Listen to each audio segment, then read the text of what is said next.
नमस्ते साथियों, स्वागत है आपका हमारे चैनल VNTV न्यूज़ नेटवर्क पर। ये खबर उत्तर प्रदेश के आगामी पंचायत चुनाव को लेकर है, जिसे लेकर पूरे प्रदेश में राजनीतिक और प्रशासनिक हलचल तेज हो चुकी है। गांव-गांव से लेकर लखनऊ तक इस वक्त सिर्फ एक ही सवाल चर्चा में है कि आखिर पंचायत चुनाव कब कराए जाएंगे और सरकार इसकी तैयारी किस स्तर तक कर चुकी है।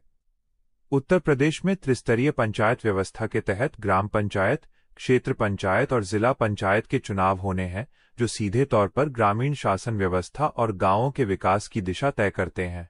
यही वजह है कि पंचायत चुनाव को छोटे स्तर का चुनाव कहकर नजरअंदाज नहीं किया जाता, बल्कि इसे आने वाले विधानसभा और लोकसभा चुनावों का सेमीफाइनल भी माना जाता है।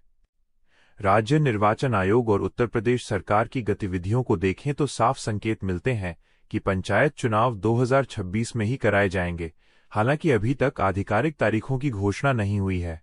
प्रशासनिक प्रक्रियाओं और दस्तावेजी तैयारियों के आधार पर यह माना जा रहा है कि पंचायत चुनाव अप्रैल से जुलाई 2026 के बीच कराए जा सकते हैं। मौजूदा पंचायतों का कार्यकाल मई 2026 में पूरा हो रहा है और संवैधानिक व्यवस्था के तहत इससे पहले या इसके आसपास नई पंचायतों का गठन जरूरी है। इसी कारण सरकार और राज्य निर्वाचन आयोग समय सीमा को ध्यान में रखते हुए अपनी तैयारियों को आगे बढ़ा रहे हैं। पंचायत चुनाव की सबसे अहम कड़ी मतदाता सूची मानी जाती है और इस बार इस पर विशेष जोर दिया जा रहा है।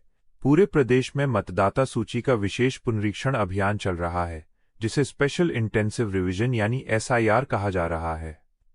इस प्रक्रिया का मकसद ये सुनिश्चित करना है कि मतदाता सूची पूरी तरह शुद्ध, पारदर्शी और त्रुटि रहित हो। पिछले पंचायत चुनावों में बड़ी संख्या में डुप्लीकेट नाम, मृत मतदाताओं के नाम और गलत प्रविष्टियों की शिकायतें सामने आई थीं। इसी वजह से इस बार निर्वाचन आयोग कोई भी चूक नहीं छोड़ना चाहता। बूथ लेवल अधिकारियों के माध्यम से गांव-गांव जाकर मतदाताओं के नामों का सत्यापन कराया जा रहा है, ताकि चुनाव निष्पक्ष और विवाद मुक्त हो सके।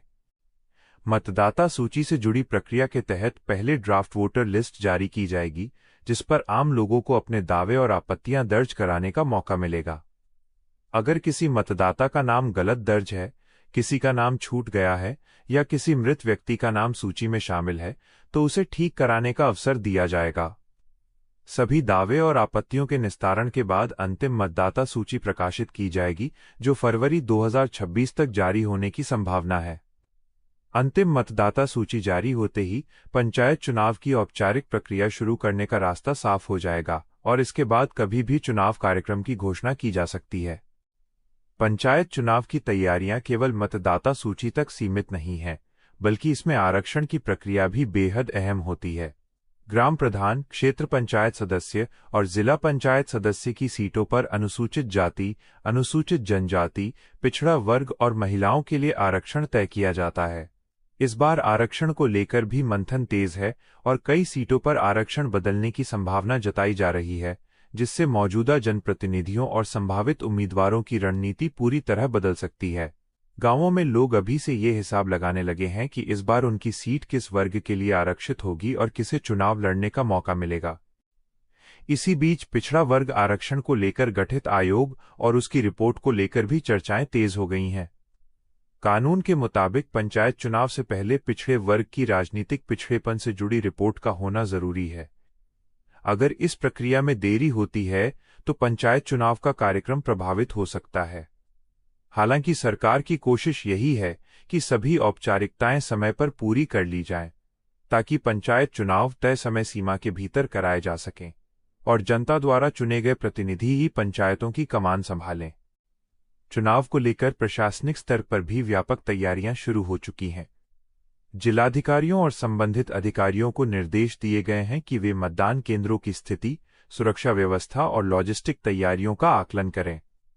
ग्रामीण इलाकों में मतदान केंद्रों तक पहुंच, सुरक्षा बलों की तैनाती और निष्पक्ष मतदान सुनिश्चित करना बड़ी चुनौती होती है। खासकर संवेदनशील जिलों और गांवों में अतिरिक्त सतर्कता बरती जा रही है, ताकि किसी भी तरह की गड़बड़ी को रोका जा सके। पंचायत चुनाव में खर्च की सीमा भी तय की जाती है, ताकि धन बल का प्रभाव कम से कम रहे और साधारण ग्रामीण पृष्ठभूमि से आने वाले लोग भी चुनाव लड़ सकें। ग्राम प्रधान से लेकर जिला पंचायत अध्यक्ष तक के लिए अलग अलग खर्च सीमा निर्धारित की जाती है। इसका मकसद यह है कि सिर्फ पैसे वाले लोग ही चुनाव मैदान में न उतरें, बल्कि आम ग्रामीणों को भी बराबरी का मौका मिले। हालांकि जमीनी सच्चाई यह भी है कि चुनावी खर्च अक्सर तय सीमा से अधिक हो जाता है, फिर भी नियमों के जरिए एक संतुलन बनाने की कोशिश की जाती है। राजनीतिक माहौल की बात करें तो भले ही अभी चुनाव की तारीख घोषित नहीं हुई है, लेकिन गांव-गांव में चुनावी सरगर्मी साफ दिखाई देने लगी है। संभावित उम्मीदवार लोगों से संपर्क बढ़ा रहे हैं, सामाजिक कार्यक्रमों में सक्रिय हो रहे हैं और अपने समर्थन का आधार मजबूत करने में जुटे हुए हैं। पंचायत चुनाव भले ही पार्टी के नाम पर न लड़े जाएं, लेकिन भाजपा, सपा, बसपा और कांग्रेस जैसी सभी बड़ी राजनीतिक पार्टियां इन चुनावों में अपनी पूरी ताकत झोंक देती हैं, क्योंकि इन्हीं चुनावों से भविष्य की राजनीति की दिशा का संकेत मिलता है। कुल मिलाकर देखा जाए तो उत्तर प्रदेश के पंचायत चुनाव 2026 की तैयारियां अब निर्णायक मोड़ पर पहुंच चुकी हैं। मतदाता सूची का पुनरीक्षण, आरक्षण की प्रक्रिया, प्रशासनिक तैयारियां और राजनीतिक गतिविधियां ये साफ संकेत दे रही हैं कि आने वाले महीनों में चुनावी बिगुल बज सकता है।